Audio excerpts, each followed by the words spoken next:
எங்களெல்லாம் கலைத்தாய் கையில் பிடிச்சிட்டு கமலை மட்டும் தூக்கி வச்சுக்கிட்டாங்க.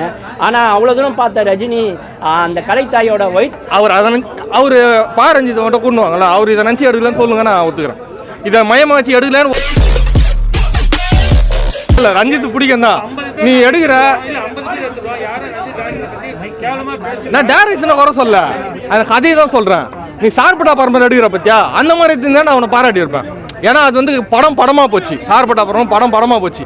இது படமாக போல பாலிடிக்ஸாக போகுது. படமாக போல பாலிடிக்ஸாக போகுது. அதான் மேட்ரு.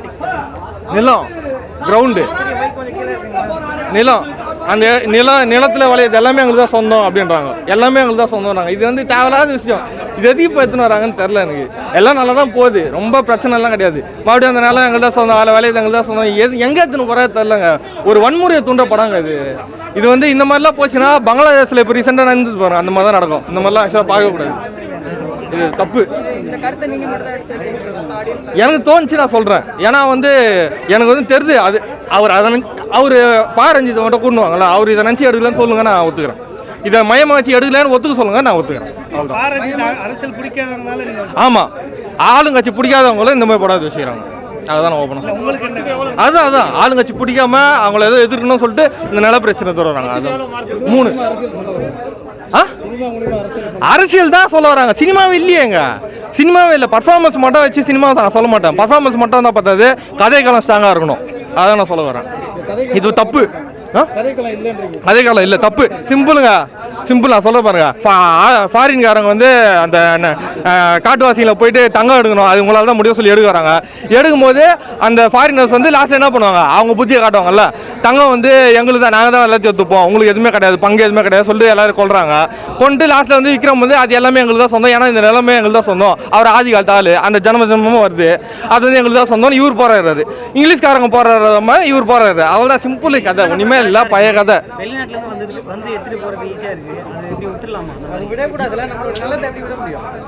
இல்லைங்க, இவர் வெளிநாட்டுக்குன்னு எடுக்கலங்க. நீங்க படம் பார்த்தா தெரியும், வெளிநாட்டுக்குன்னு எடுக்கல, உள்நாட்டுக்கு தான் எடுத்துக்கிறாரு, உள்ள ஆளுகளை தான் எடுத்துக்கிறாரு. நீங்க படம் பார்த்தீங்கன்னா டைரக்டா ஆளுங்கட்சி தான் அட்டாக் பண்றாரு. நேரம் ஆளுங்கட்சி தான் அட்டாக் பண்றாரு டைரக்டா. புரியல, பீரியட் கடை தானே அது. பீரியட் கதை தான் இப்போ எல்லாம் பீரியட் கதை மாதிரி சொல்றது இல்லை. உங்களுக்கு என்ன சொல்றது, உங்களை நான் சில விஷயம் ஓப்பனாக சொல்லக்கூடாது. அதை நான் சொன்னால் ரொம்ப பாலிடிக்ஸ் பண்ணிடும், அதனால தான் வேணான்றேன். உங்களுக்கு ரீசெண்ட் நியூஸில் அது ரிப்போர்ட்டிங்லாம் அது பார்த்தீங்கன்னா உங்களுக்கே தெரியும். ஆமாம், அவர் பேசுகிற விதம் அதெல்லாம் எடுத்து சம்மந்தப்பட பார்த்தீங்கன்னா அதை லிங்க் பண்ணி தான் எடுத்துருக்காரு. நீங்கள் பார்த்தீங்கன்னா உங்களுக்கு புரிஞ்சிடும் ப்ரோ. அதை நான் ஓப்பனாக சொல்ல விரும்புகிறேன். சில கொலைகள்லாம் வருது, அதை நான் ஓப்பனாக சொல்லக்கூடாது. ஆமாம், தீண்டாமை சொல்லியிருக்காரு. அப்புறம் அது இயேசு அசிங்கப்படுத்திருக்காரு, பெருமாள் அசிங்கப்படுத்திக்கிறாரு, மாடை கொள்ற மாதிரி சீன் வருது. இதெல்லாம் எங்கே போய் முடிய போது எனக்கும் தெரில சீரியஸாக.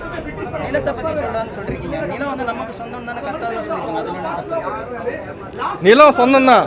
இப்போ எல்லாருமே நீங்கள் என்ன பண்ண முடியும், இப்போ உங்களால் என்ன பண்ண போறீங்க, அதான் நான் என்ன பண்ண போறீங்க. அது நான் ஸ்மூத்தாக இல்லைங்க, நீங்கள் ஸ்மூத்தாக போகிறத கூட தூண்டி விடுற மாதிரி இதுங்க வன்முறையா. சாப்பிட்டா ஒருத்தன் படிக்கிற பையனோட கெடுக்கிற மாதிரி இது வந்து காலேஜ் பசங்க, ஸ்கூல் பசங்க யாருமே பார்க்கக்கூடாது. ஆக்சுவலாக பெரியவங்க கொஞ்சம் எக்ஸ்பீரியன்ஸ் வைஸ் பர்சன், அனுபவம் மிக்கவங்க இருப்பாங்க, அவங்க வந்து பார்க்கலாம், அவங்க வேணா ஒத்துக்கலாம். நான் கவுண்ட் பண்ணி பார்க்கல ப்ரோ. ப்ரோ நடக்குது, வன்முறை இல்லாமல் சொல்லுவோம் ப்ரோ. இது ஆக்சுவலாக அதான் சொல்கிறேன், இது யூபையை குத்த தப்பு ப்ரோ. ஏன் குத்துணும் அதுக்கு? நீங்க எப்படி வந்து மாடு வெட்டுற சீன்லாம் வச்சுட்டு படமா பார்க்கலாமே ப்ரோ. என்ன ப்ரோ, வன்முறை பிரச்சனையா, கருத்து பிரச்சனை, என்ன பிரச்சனை? கருத்து பிரச்சனை, வன்முறையும் பிரச்சனை. மாடு வெட்டுறது ப்ரோ இல்லை ப்ரோ, இதெல்லாம் ஒத்துக்க முடியாது ப்ரோ, தப்பு ப்ரோ. மாடு வெட்டுறது எப்படி பசங்களுக்கு காட்டுவீங்க? இப்போ தெரியாதமா பசங்க வந்துட்டாங்க உள்ள ஸ்க்ரீன் உள்ள வந்துட்டாங்க, அவங்க அது பார்ப்பாங்களா? பார்க்க மாட்டாங்கல்ல. இல்லை ப்ரோ, சில விஷயம் நடக்குதா கூட பார்க்க. நீ கொலை கூட தான் நடக்குது, நீ கொலையை நேரில் பார்த்தியா ப்ரோ? ப்ரோ நீங்கள் இந்த மாதிரிலாம் கேட்டால் தெரில ப்ரோ ஆன்சர் சீரியஸா. இது வந்து பாரஞ்சித்து நீங்கள் பாகுபலி வந்து காட்டின விதம் இருக்குது. இதில் காட்டினது பியூராக வந்து வன்முறை திணிக்கிறது தான். பத்தாவதுக்கு அது மியூசிக்லேருந்து அந்த பேசுகிற டைலாக்லேருந்து எல்லாமே வன்முறை திணிக்கிறது. மியூசிக்கும் வன்முறை தான் ப்ரோ. ஒரு மியூசிக்லேருந்து உங்களுக்கு தெரியும் ப்ரோ, அது வன்முறை சீனா இல்லை என்ன சீனு உங்களுக்கு தெரியும் ப்ரோ. நீங்கள் போய் படத்தை பாருங்க ப்ரோ. ப்ரோ நீங்கள் சொல்ல போகலாம், நான் பார்க்கல ப்ரோ. இந்த படம் எனக்கு வன்முறை தீர்ந்தது ப்ரோ, அவ்வளோதான் ப்ரோ, சிம்பிளாக சொல்லுங்கள். சார்பட்டா படம் பார்த்தேன், அருமையான படம். அதுக்கு முன்னாடி அருமையாக அந்த காலா கபாலி வந்து நில பிரச்சனை, அதே தான் இதில் போட்டுக்கிறாங்க. நிலம் எங்களுக்கு தான் சொந்தம், நீ வெளில போயிடுன்றா. இது என்ன வேணும் உனக்குன்னு தெரில எனக்கு. அதான் ஓகே ப்ரோ, நீ மறுபடியும் ஃபாரினருக்கே வராது ப்ரோ. இது ஃபாரின் படம், ஃபாரினர் மையமாக வச்சு எடுத்துக்கிறாங்க. ஒரு காலத்தில் நானும் அவங்க கூட சண்டை போட்டுன்னு தான் இருந்தேன். ஆனால் அதுக்கு அடுத்த ப்ரீடில் நான் எப்படி மாறிட்டேன்னா, அவங்க வந்து பெரிய ஆளாகி எங்களை வேலை வாங்க ஆரம்பிச்சிட்டான். நம்ம சொத்து நம்மளோட இதுவையே அவன் என்ன பண்ண ஆரம்பிச்சிட்டான், நம்மளை வச்சே கொள்ளையடிக்க ஆரம்பிச்சிட்டான்.